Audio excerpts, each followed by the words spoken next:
አልহামዱሊላህ ሰላቱ ወሰላሙ ዐላ ረሱሊላህ ሰለላሁ ዐለይሂ ወሰለም። አሁንም በመቀጠል ወደ ሌላው ደግሞ እስላማዊ ድንጋጌ ልንሻገር ነው። ያ አዩሃ الذين آمنوا እናንተ በኔ በጌታችሁ ያመናችሁና በፍቃድ የተመራችሁት ሆይ ይላል። إنما الخمر አስካሪ መጠጥና ወልመይሲሩ የቁማር ጨዋታ ወልአንሳብ እንዲሁም በትክል ድንጋዮች ላይ የተለያዩ የህገወጥ ተግባራቶችን ማስተናገድ ወልአዝላም በእጣ መፈተኛ ወይም በድል መመዘኛ በሚባሉት ነገሮች ዙሪያ የምትሰሯቸው ነገሮች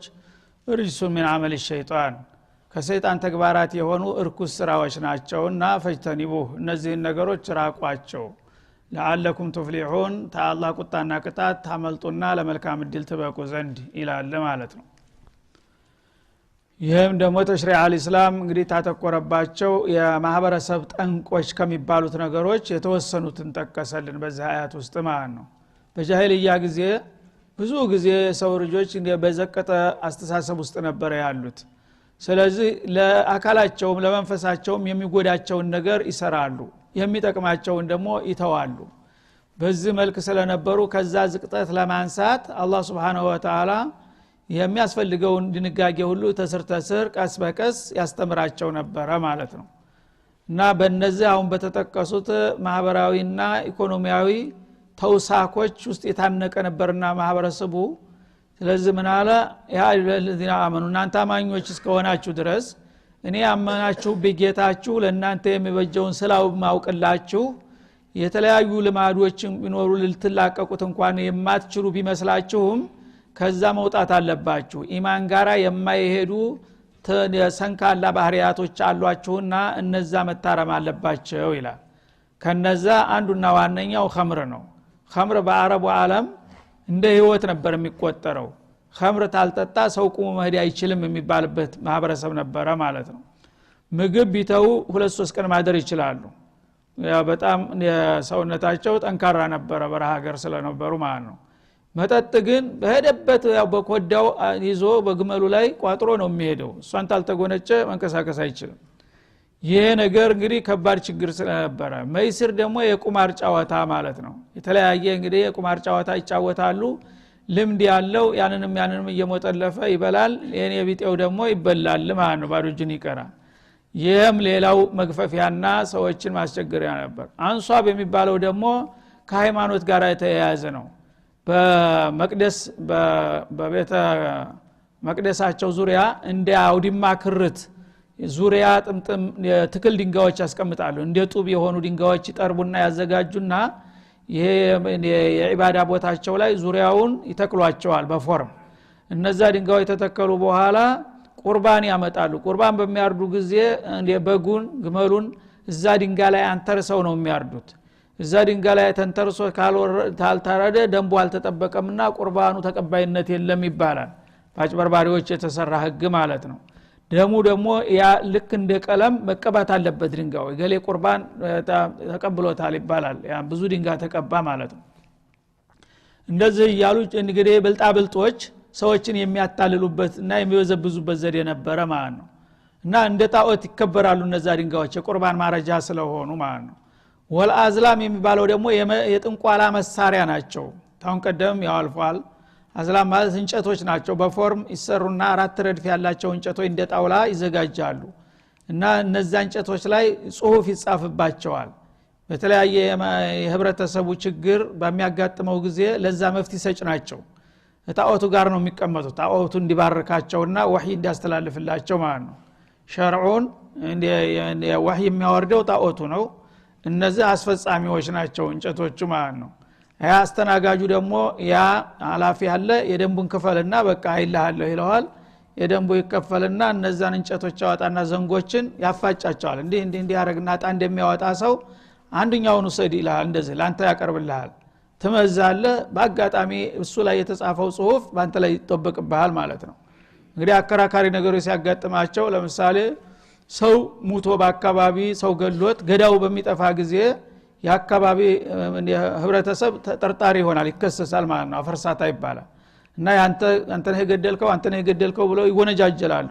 የዚህ ጊዜ ሁለቱ ተቃራኒ ቡድኖች ወደዛ ወደ ቤተ መቅደሳቸው ይሄዱና እንደ አይነት ችግር አጋጥሞናልና ያ ውሳኔ ይሰጠን ይባላል ማለት ነው ጥሩ ነው ይላል ለነዛ እንግዲህ ተመቻቸላቸው ማለት ነው ይሄን ያህል ተከፍላለህ ይሄ ደንቡን እና ይልሃልን ይባላል ያንን ይከፍላል ከዛ በኋላ አንደኛው እንጨት ላይ ሚንኩም የሚል ተጽፏል ወትሮ ነው የተጻፈው ማለት ነው ከዚህ ጋር ምንም አላቃ የለውም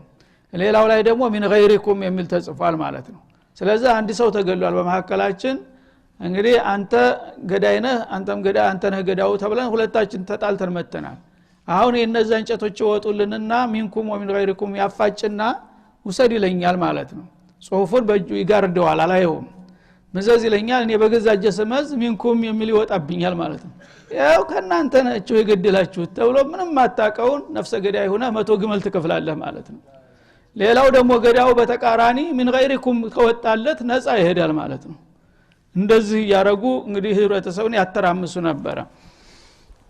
እንደገና ልጅ ተወልዶ ያው ማሳደግ የማይችል ሰው ዝም ብሎ መንገድ ላይ ወስደው ይጥላሉ ህፃን ልጅ አሁንም ይሄው ሚንኩም ወሚን ገይሪኩም ይመጣል ማለት ነው የማን ልጅ ነው ይባላል ሁሉም አላውቅም ሲል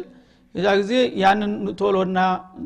አስላም አውጡ ይባላል ያንን ሲመዝ ሚንኩም ተወጣ ያንተ ልጅ ነው በግድህ ምን ገይሪኩም ተወጣ ደግሞ የሌላውን ሰው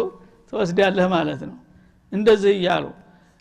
እንዲሁም ደግሞ ኢፍዓል ላ ተፍዓል ሌላው ደግሞ ኢፍዓል የተጻፈበት አለ ላ ተፍዓል የተጻፈበት እንጨት አለ ማለት ነው ስራ ትፈልጋለህ ለምሳሌ ከፋላ ልትነቅል አስበሃል የሚቀጥለው አዲስ ከፊል ይስማማኛል አይስማማኝም ልታገባ ፈልገሃል እጮኛዬ ተስማማኛለህ አትስማማኝም የሚለውን ታረጋለህ ማለት ነው ሂደህ ታሳያለህ ደንቡን ከፍለህ ስለዚህ ኢፍዓል ተወጣ ባጋጣሚ በቃ ይቀናሃል ጥሩ ከፊል ነው የምታገኘው ይልህና በነጋታው ግን አፈርደም የሚበላው ነው ይገኝ አላህ አስተር እና እንዲህ ያሉ እንግዲህ ምን ያህል እንግዲህ በሃይማኖት ስም ህዝብን እንዴት እንደሚያጃጅሉት ማለት ነው እንደዚህ ያረጉ ይበዘብዟቸዋል እንግዲህ የተሻሉት አፈጮሌዎች የሃይማኖት መሪ ሆነው ለራሳቸው ጥቅም ብቻ ነው ህብረተሰቡን እያጃጃሉ እየበዘበዙ የሚኖሩት ማለት ነው ይሄ እንግዲህ ኢኮኖሚያዊም ማህበራዊም ሰቃፊየንም በሽታ ስለሆነ እንደ አይነት እንግዲህ የተንኮለኞች ሲሳይ ሆናችሁ ነውና የኖራችሁት ከዚህ መላቀቅ አለባችሁ ይላል አላህ Subhanahu Wa Ta'ala ርጅሱ ምን አመል ሸይጣን እነዚህ ነገሮች በአጠቃላይ ያው ከሰይጣን ቁማርም እንደዛው ቁማር እንግዲህ ሰዎች ያው ውርድ ያደርጋሉ በሆነ ነገር ይወዳደራሉ የዚህ ልምዱ ያለው ሰው ተቀላጥፎ ወዳውኑ እንዴት እንደሚያቸንፍ ያቃል ያንተንም የኔንም የዛንም ወጥልፎ ሰባስቦ ይሄዳል ሌሎቹ ግን እናገኛለን ብለው በተስፋ ያዙትን ቋጥረው መጥተው ባዶ እጃቸውን ይመለሳሉ የዚህ አይነት እንግዲህ ችግር ስለነበረ እነዚህ ነገሮች መወገድ ያለባቸው አላህ በዛ አያት ማለት ነው እና እነዚህ ነገሮችን እንደቀላል አናልፋቸውም ለምን ሪሱን ምን አመል ሸይጣን ሰይጣን የሥራ የሆነ እርኩስ ተግባራት ናቸውና እነዚህ ነገሮች በሙእሚኖች ውስጥ እንዲቀጥሉ አልፈቅድምና ፈጅተኒቡ ራቋቸው ከዛሬ ጀምራችሁ እንዲህ አይነት ነገሮች አካባቢ አትገኙ ለዓለኩም ተፍሊሑን ይሄን ካደረጋችሁ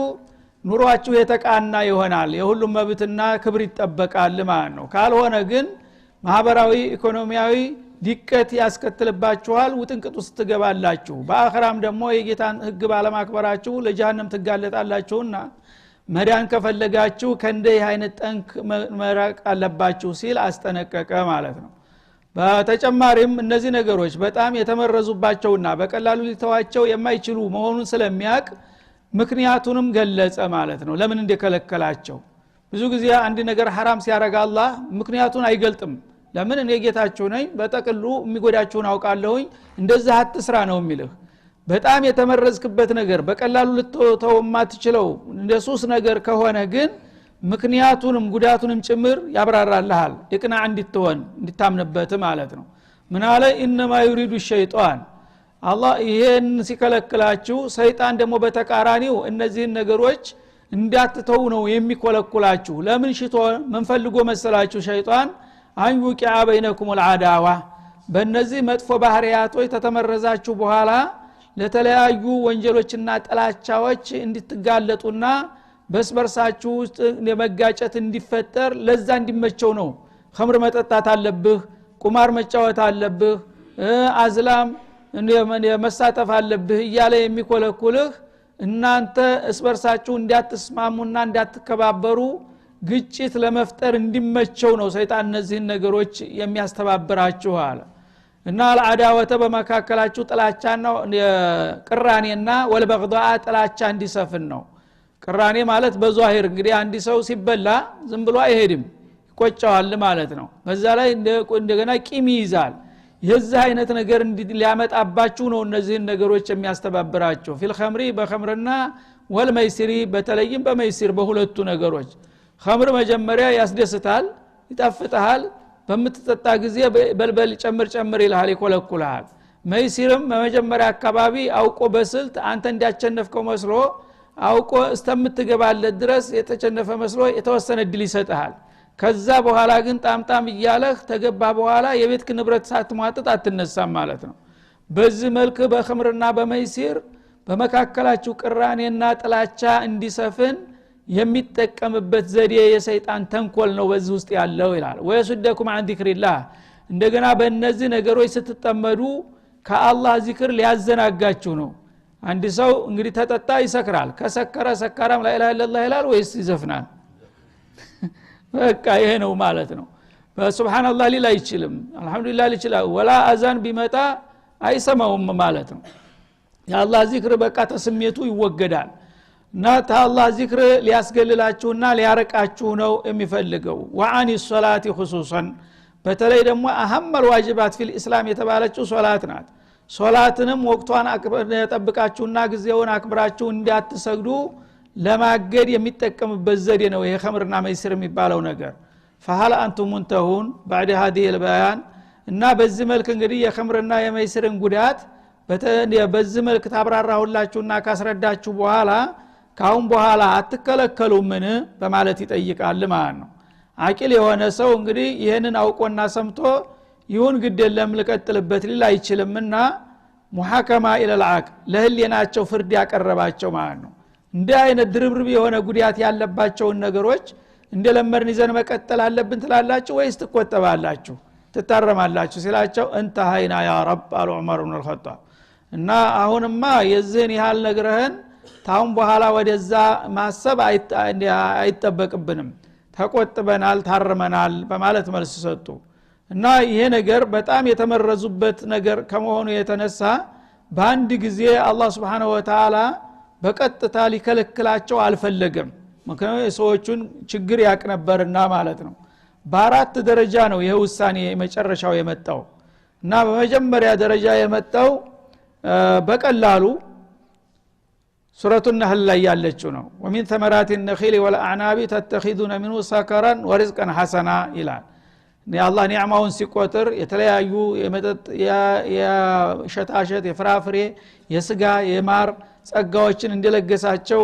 እየተጠቀሰ ሲመጻደቅ ይሄንን የሚያረግላችሁ ይሄንን የፈጠርኩላችሁ ለእናንተ ኩብዬ ነው እያለ ሲል እግር መንገዱን ስለ ተምር ስለ ዒነብም አነሳ ማለት ነው ومن ثمرات النخيل والأعناب እንደገና ደግሞ ከትልልቅ የአትክልት ዛፎች እንደ ተምርና እንደ ወይን ያሉትን ፍራፍሬዎች ጠቃሚና ገንቢ የሆኑ ነገሮችን ለእናንተ ጥቅም በየኮ ነው የፈጠርኩላችሁ ይልና ተተኺዙነ ሚንሁ ሳከራን ወርዝቀን ሐሰና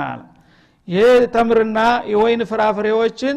ከሱ ጣፋጭ የሆነ ጥሩ ምግብ ታገኛላችሁ የሚያሰክር ደግሞ የሚያቁነጠንጥ መጠጥም ታገኛላችሁ አለ ይቺ የመጀመሪያ ትንኮሳ ሆነች ማለት ነው ምግቡን የሚበላውን ሐሰነን ብሎ አወደሰው መጠጡን ግን ሰከረና ለማለት ነው ባያሰክር ኑሮ እንደማለት ሆነ ማለት ነው ያሽሙራ አነጋገር ነው ያ የሚጣፍጠውን ምግብና እንደገና ደግሞ የሚያነቃቃውን የሚያቅበዘብዘውን መጠጥ ሲል የሚያቅበዘብዘው ለምን ይላል ጥሩውን መጠጥ ለምን አላለም አቅል ያለው ሰው ትንሽ በቀዋል ማለት ነው እቺን ነገር ይጠላታል መሰል የሚል ሸክ ገባቸው የዚህ ጊዜ አላሁመ በይን ለና ፊል ኸምር በያነን ሻፊያ አሉ ይሄን ነገር የምትጠላው ከሆነ ምን ዳርዳር ትሄዳለህ ግልጹን ንገረንና እንዘጋጅ አሉ ማለት ነው ይሄ ጊዜ ሁለተኛው ዙር መጣ በሱረቱል በቀራ ጥያቄ ስላቀረቡ ይሳሉነከ አኒል ኸምር ወልመይሲር ቁል ፊሂማ ኢስሙን ከቢሩ ወመናፊዑ ሊናስ ወኢስሙሁማ አክበሩ ሚን ነፍዒሂማ ታላችሁማ አዎን የፈለኩት ወደዛ እየሄድኩ ነውና እና ኸምርና መይሲር በእናንተ ዘንዳ በጣም የተጠመዳችሁበትና ለተተውት ማትችሉ ቢመስላችሁም ነገሩ ግን በዘለቄታው መቅረት ያለበት ነው ለጊዜው እርግጥ ነው አቃለው ችግራችሁን ይገባኛል እንደማለት ምናለ ፊሂማ ኢስም في منافع للناس ጥቅምም ጉዳትም አለው ጉዳቱ ግን ተጥቅሙ ያመዝናል አለ እንግዲህ ያለማመዳቸው ራሳቸውን እንዳዘጋጁ ለማድረግ ይሄ ኸምርና መይሰር የሚባለው ነገር ጥቅም የለውም ቢላቸው እነሱ እንዳውም ጥቅሙ ብቻ ነው የሚያውቁት ጉዳቱን ረስተዋል እንደሄማ ምናቀው ነገር ታይኖ ምስክር እንደሚባለው እንዴት አይጠቅምም ይለናል ይሉና ወደ ተቃውሞ እንዳይመጡ ምን አደረገ ጥቅምም አለ ጉዳትም አለው ተጥቅሙ ግን ጉዳቱ ያመዝናል አለ አንድ ነገር በአንድ በኩል ጥቅም ካለው በሌላ በኩል ጉዳት ካለው አቂል የሆነ ሰው ማንኛው ይበልጥብኛል ብሎ ያስባል ማለት ነው ጥቅሙ አመዛኝ ከሆነ ብዙ ጥቅም ለማግኘት ትንሽ ጉዳት ቢደርስ ምንም አይደለም ግን በተቃራኒው ጉዳቱ አመዛኝ ከሆነስ ለብዙ ጉዳት ብለ ትንሽ ጥቅም ማውሰር ትፈልጋለህ አታደርገውም ማለት ነው ስለዚህ አሁን አቅልየን ተርቢያ ያያደረጋቸው ነው አላህ Subhanahu Wa Ta'ala ያሳደጋቸው ያለማመዳቸው ይሄ ነገር በመሰረቱ ጥቅም አለው ጥቅሙ ምን ላይ ነው ያነቃቃል እንደገና ደግሞ ፈሪው ሰውዬ ጀግና ይሆናል ሰው ሊገሉ ወይም ጥላት ሊያጠቁ ሲፈልጉ በገፍ ይጠጡ ነበር አልበዛ ዲፍረስ ስለማይሰማው ማለት ነው እንደገና ቸርነት ይሰማቸዋል ሰካራም እንደምታቀው የኪሱ ሳያልቃ ይወጣም ለገሌም ቅጅለት ለቀሌም እንዳርግለት ሁሉንም ጨርሶ ዛ ይወጣል ማለት ነው ያ ተበረደ በኋላ ግን እንደገና ያለቅሳል አትጋብዘኝም እንዴ ትናንትና ይላል ማለት ነው ይሄ እንግዲህ ጥቅም ነው ለጊዜው ማለት ነው ግዚያዊ ጥቅም ነው ምክንያቱም ቸር ሆኗል የሌላቸውን ሁሉ አቋርጧል በዛ እለት ማለት ነው እንደገና ደግሞ ነጋዴው የበለጠ ተጠቃሚ ነው መጠጥ ነጋዴው እንደ መጠጥ ንግድ የደራ የለም ሁሉም ታቅሉ ውጭ ስለሆነ እዛ ይዞ የገባው ሁሉ ሳያራግፍ አይወጣም ያም ለጊዜው ተጠቅሟል ማለት ነው መይስሩም እንደዛው ነው መጀመሪያ ልምድ ያለው ባለሙያው የበለጠ ይዘለቅቃል ሌላው ግን ይበላል ማለት ነው በዚህ መልክ እንግዲህ ግዚያዊ ጥቅም አላቸው ግን ጉዳታቸው ያመዝናል ጉዳቱ ግን በብዙ ዘርፍ ነው የሚገለጠው ማለት ነው አንደኛ ኢኮኖሚ ውድመት ነው የሚያስከትለው ሁለተኛ አቅልን የሚያህል የሰው ልጅ ከእንስሳ የተለየበትን ትልቁን ዕቃ ተጥቅም ውጭ ያደርጋል ያጃጅላል በየመንገዱ እየተፋ እየተወላገድክ እየወደቅ ውሻፍህን እየላሰው ነው የምትሄደው ማለት ነው ይሄ ሁሉ እንግዲህ ውርደት ነው ነገሌን እኮ ተበላሻሽቶ አየናቸው መንገድ ላይ ወድቀው ይባላል ማለት ነው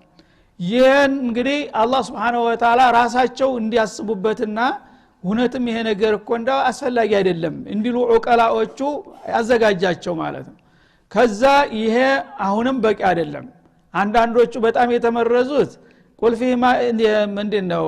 መናፊዑ للناس እያለ ራሱ ጥቅም አለው እያለ ያስተዋወቀ ለምን ነው ምተወው አለ ሌላው ደግሞ ኢስሙማ አክበሩን ነፍዒማ ብሎ የለም እንደ ታዲያ ጉዳቱ እኮ ይበዛል ለብዙ ለትንሽ ጥቅም ብለ ብዙ ጉዳት ውስጥ መግባት አለብህ እንዴ ንትርክ የመወያያ አጀንዳ ሆነ ማለት ነው በዚህ መልክ اللهم بين لنا بيانا شافيا አሁንም በቂ አይደለም ነገሩን ያው ፈልገዋል የገባን ነው ግን እቅጩን ነገርና እርማችን እናውጣ እያሉ ይጠይቁ ጀመር ከዛ በኋላ ሶስተኛ ደረጃ ምን መጣ ላ ተቅረቡ ሶላተ ወአንቱም ሱካራ የሚለው መጣ ማለት ነው ሶላት በምትሰግዱ ጊዜ ሰካራም ሆናችሁ እንዳትሰግዱ አለ ይሄ ማለት ምንድነው እነ ሶላተ ካነት አለሙን ኪታብ መውቁታ ስለተባለ ሶላት ግዚያው የተመደበ ነው አንተ ፈቅ ዝቅ ልታረገው የምትችለው ነገር አይደለም አምስት ወቅት ሶላት የራሳቸው የሆነ ግዚያ ያላቸው ያንተ ግን መጠጥህ እዛ ጋር እንዳይጋጭ ሆነ ተጣ መጠጣት ካለብህ ተባልክ ምክንያቱም በጠባብ ሰዓት ከጠጣህ ተሰክራለህ ከሰከርክ ደግሞ መስገድ አትችልም ሶላት ማሳለፍ ደግሞ አይፈቀድም ከተባለ አሁን ደግሞ ሳያውቁት ስልታዊ በሆነ መልኩ ልምምዱን እያሰፋው ሄደ ማለት ነው እና ግዚያውን መቀማት ጀመረ ማለት ነው በ24 ሰዓት አብዛኛው ግዚያቸው መጠጥ ቤት ነው የሚያሳልፉት ቤቱም ከሄደ ያው መጠጥ ነው የሚጠብቀው ወይ ቁማር ነው አሁን ግን ሳያስቡት ከ24 ሰዓት ውስጥ አብዛኛውን ሰዓት በሶላት አስታቆ ቀማቸው ማለት ነው ዙሁር ሰግደህ ተጠጣህ አሱር በቅርቡ ሰዓት ነው የሚመጣው አይበቃም ስለዚህ አሱር ሰግጄ ይሻለኛል ይልና ያው እንትን ይያለው ይችላታል እንደምንም ማለት ነው አሱር ሲሰግድ ደግሞ አሁንም ጠባብናት አትበቃም መግሪብ ሰግጄ ይላል መግሪብ ሲሰግድ ደግሞ አሁንም ኢሻ ይመጣል ይሄው እንዲሁ እየተንከባለለ ሳያስበው بعد العشاء ብቻ ሰፊ ጊዜ ተገኘ ማለት ነው بعد العشاء استفجر ያለው በቂ ስለሆነ ኢሻን ሰግዶ ቶሎ ይጎነጫል ከዛ ይተኛል በእንቅልፍ ልቡ ስካሩ ይበርድለታል ፈጅር ተነስቶ ይሰግዳል ተፈጅር በኋላ ደግሞ ቶሎ ይጠጣል ማለት ነው መቼም ያለሱ መንቀሳቀስ የለምና ከዛ ዙሁር ድረስ ቶሎ ወደ ስራ ይወጣል ሲቆፍር ምን ሲደክም ይቆያል ሲደክመው መጥቶ ይተኛል ፀሐይ ሞቅ ሲል አሁንም ለዙሁር ይመቃል ከ24 ሰዓት 2 ሰዓት ብቻ ተሰጣቸው ማለት ነው ሳያስቡት በዚች እንግዲህ በደንብ አለማመዳቸው እና ይሄ ነገር መተው እንደሚቻል ራሱ ኮርስ እየወሰዱ ሄዱ ማለት ነው ለለካ ሳይጠጡ ብዙ ጊዜ መቆየት ይቻላል ማለት ነው እያሉ እየተደፋፈሩ ሄዱ በመጨረሻ ይሄ አያት መጣ ማለት ነው እና በዚህ መልኩ እንግዲህ ያ አዩሃ الذين آمنوا إنما الخمر والميسر والأنصاب رجس من عمل الشيطان በማያዳግም መልኩ እርኩስ ነው የርኩስ ስራት አሁን በኋላ አይፈቀድም የሰይጣን ተግባር ስለሆነ በዚህ ነገር ውስጥ ካሁን በኋላ እንዳናያችሁ ብሎ የመጨረሻ ውሳኔውን ሲሰጥ فهل أنتم منتهون ሲል እንተሃይና ስንመኘው የቆየነው ይሄ ነው አሁን ቁርጡን ነግረህናል ካሁን በኋላ ዙረና እናየውም አሉ ወዳውኑ በእጃቸው የያዙት ዋንጫ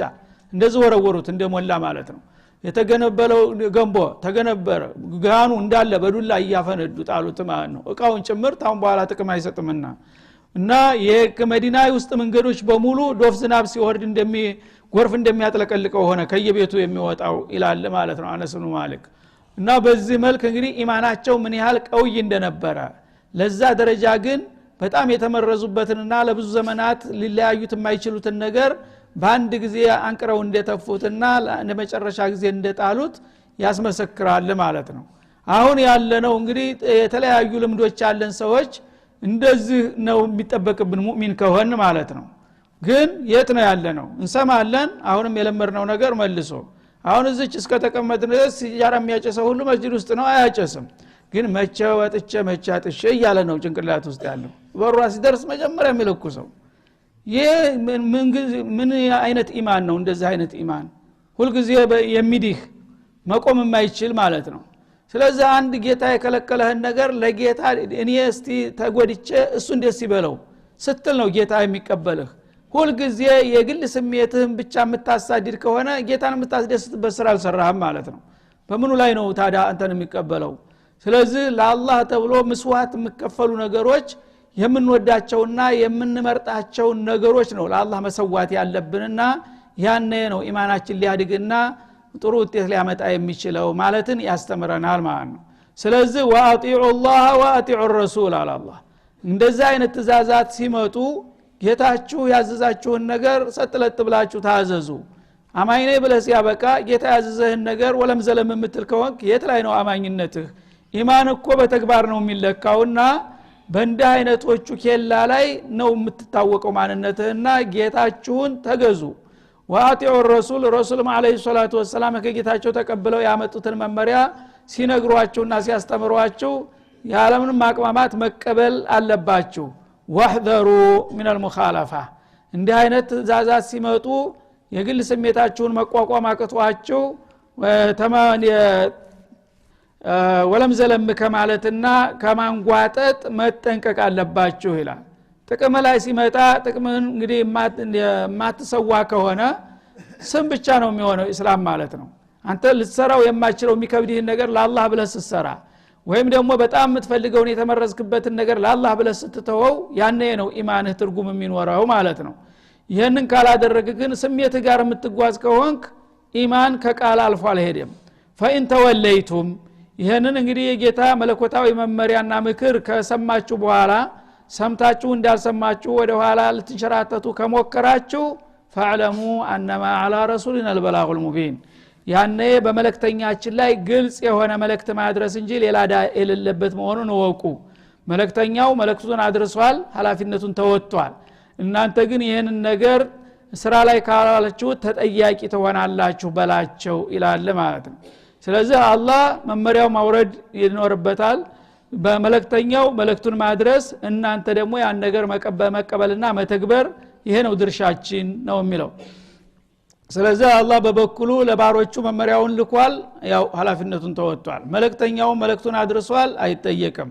ተዛ መልእክቱ የደረሰው ክፍል ስራ ላይ ከዋለው አልহামዱሊላህ ናጂ ፋሊህ ይሆናል ካልሆነ ግን አንተ ተጠያቂ ነህ ማለት ነው ليس على الذين آمنوا وعملوا الصالحات እና ይሄን በሚልበት ጊዜ እንግዲህ እነሱ ኢማናቸው በጣም ጠንክሮ ስለነበረ ምንም ሳያቅማሙ ተቀበሉት ወዲያውኑ እርምጃ ወሰዱ ማለት ነው ከዛም አልፈው ከነሱ ቀደም ብለው ለሞቱ ወገኖቻቸው ማዘን ጀመሩ ከዛ በፊት በጦርነት የተሰዉ ሸሂድ የሆኑ ጓደኞቻቸው ትዛሏቸው እዛ ጊዜ ኸምር ሳይከለከል ኸምር እየጠጡ ሄደው በጂሃድ የሞቱ ነበሩ እንዲሁም በአጋጣሚ ታመው የሞቱ በተሰቦቻቸውን ያስታወሱና አላህ ይሄን ነገር እንደሚጠላው ከጠቆመን ቆይቷል ለካ ነገሌ ግን ይሄን ነገር ቁርጡን ሳያውቁ ተውባ ሳያረጉ ሞቱ አላህ ምን ይላቸው ይሆን እያሉ ማሰብ ጀመሩ ማለት ነው ያኔ አላህ Subhanahu Wa Ta'ala ለወዳጆቹ ስጋታቸውን ለማንሳት ምን አለ ليس على الذين آمنوا وعملوا الصالحات من إخوانكم وأخواتكم ከወንድሞቻችሁና ከእህቶቻችሁ ቀደም ሲል በጌታቸው አምነው በጊዜው የታዘዘውን መልካም ስራ ገብይተውና ሰርተው የሄዱ በሆኑት ወገኖቻችሁ ጁናሁን ወንጀል የለባቸውም በላቸው ይላል እና አንድ ህግ ገቢራው የሚደረገው ከታወጀ በኋላ ነው ከአዋጅ በፊት በተሰራ ነገር አይጠየቅም አንድ ሰው ማለት ነው አልተከለከለምና እነሱ ግን መጀመሪያውኑ ይሄን ነገር አላህ ሊከለክለው ፈልጎ እኛን ለማለማመር ነው እንጂ ዳርዳር ስለ የቆየው ከመጀመሪያ ጀምሮ ይሄን ነገር እንደሚጠላው ስለተገነዘቡ ይሄንን ሳይላቀቁ የሞቱት ወገኖቻችን ይጠየቃሉ ብለው ስለሰጉ ليس على الذين آمنوا አላቸው በእነዛ አማኝ ወገኖቻችሁ ላይ በእምነታቸው እስከሄዱ ድረስ ወአሚሉ ሷሊሃት በጊዜው ያዘዝኳቸው መልካም ስራ እስከሰሩ ድረስ ጁናሁን ወንጀል የለባቸውም ፊማ ጧዒሙ በተመገቡት ነገር قبل التشريع قبل النهي ማለት ነው እና ቀደም ይጣራ ያልኳቸው ይሄ ነው አንዳንድ ጊዜ በቁንጥል እንሰማና አንድ ነገር መንሰዮን ሳናቅ የተሳሳተ መልእክት እናስተላልፋለን እና በምግብ መሃል ላይ ያለ በግል አትጠየቅም የሚባል ነገር የለም ፊማ ጧዒሙ ያለው ይሄ ምንድነው قبل النهي ማለት ነው ይሄ ኸምር ሳይከለከል በፊት መይሲር ሳይከለከል በፊት በዚህ የተሳተፉ ሰዎች በመሞታቸው አያስጋችሁ ለምን የዛ ጊዜ አልተከለከለም حرام አልሆነምና حرام ባልሆነ ነገር አይጠየቁም አሁን ነው حرام የሆነው ማለቱ ነው اذا መተቀው እና በጊዜው በነበረው ህግና መመሪያ ተጠንቅቀው ጌታ የከለከለውን ነገር ተከልክለው እስከሄዱ ድረስ ገና ያልተከለከለውን ነገር ለምን አልተዋችሁም ተብለው ወንጀል አይጻፈባቸውም ይላል ወአመኑ ጌታቸውን በጊዜው ፈርተው አምነው ወአሚሉ ሷሊሃት በወቅቱ የታዘዘውን መልካም ስራ ሰርተው እስከ ሞቱ ድረስ እናንተ እንደምትሉት ገና ተመከልከሉ በፊት ባለው ነገር ተጠያቂነት የለባቸውም ثم اتقوا ከዛም ደግሞ ጌታቸውን በመፍራት ላይ እስከቀጠሉ ድረስ ወአመኑ እምነታቸውን እስካጠነከሩ ድረስ ثم اتقوا ከዛም ደግሞ አሁንም በእምነታቸው ጠንክረው ወአህሰኑ ክልክላቱን መተው ብቻ ሳይሆን ጌታ ካዘዛቸውም አልፈው በገዛ ፍቃዳቸው ሙስተሐባትን በመገብየት ለጌታቸው ኢማናቸውንና ተቋቸውን እስካሳመሩ ድረስ በእነዛ ሰዎች ላይ ምንም ስጋት አይኖርባችሁም ይላል ማለት ነው ናተቀወተቀውና ወአመኑ የሚለው መደጋገሙ ለተእኪር ነው ይላሉ بعض المفسرين ለማጠንከር ነው አላህ በዚህ ነገር ስጋት አይገባችሁ ምንም ችግር የለውም ሲል ሌሎቹ ደረጃ አለው የተቋና የኢማኑ ይላሉ ማለት ነው እና ሁለተኛ ደረጃ አለው የሚሉት ليس على الذين فيما طعموا اذا متقوا ማለት اذا متقوا الكفر والشرك ማለት ነው መጀመሪያ ተሽርክ ወጥተዋል እና የመጀመሪያ ሰዎች በጃሂልያ ጊዜ እንጨቱን ድንጋዩን የሚያመልኩ ነበሩ